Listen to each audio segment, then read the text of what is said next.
बांसिन assistant teacher हिसाबैनो खामानि मावबोदोंमोन नाथाय 2015 मायथाइयाव आङो बे फरायसालिनि गोरायुंनि बिबानखौ रुजुनना लादोंमोन आरो बिबानखौ रुजुनना लानायनिफ्रायनो आं ओनसोलनि फरायसा फरायसुलिफोरनि मोजांनि थाखाय डायमन्ड जुबिलिबो खुंदों आरो परिखानि सेन्टारफोरबो लाबोनो नाजानानै बे खामानियावबो जाफुंसार जानो हादों आरो दाबो जाहाथे जोंनि बे फरायसालिनिफ्राय गोरों गोरों फरायसा ओंखारनानै जाहाथे बिसोरो जोंनि फरायसालिखौ मोजां मुं लाबोनो हायो आं बेखौनो हास्थायदों।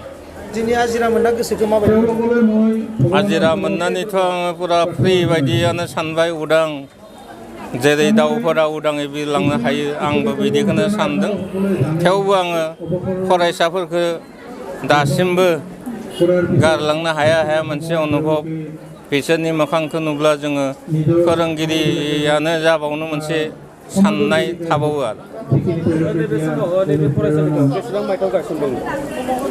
जोंनि बे फरायसालिया 1955 मायथाइयाव गायसनजादोंमोन आरो लोगोसेयाव 1983 मायथाइयाव बे फरायसालिया हायार सेकेन्डारि हिसाबै आपग्रेडेड जायो।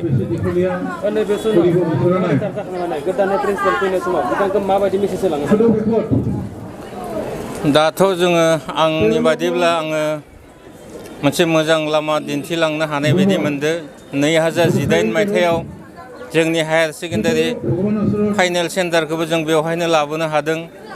प्रेक्टिकेल सेन्टार गैयामोन साइन्सनि बेखौबो जोङो लाबोनो हादों आरो जिखिनि नांगौ आं फुरा खालामलांदों बायदि सानदों आरो बेखिनिखौनो जाहाथे जोंनि बे फरायसालिनि फोरोंगुरु फरायसाफोरा अराय सम लाखिबाय थानो हायो आं बेखौनो हास्थायदों।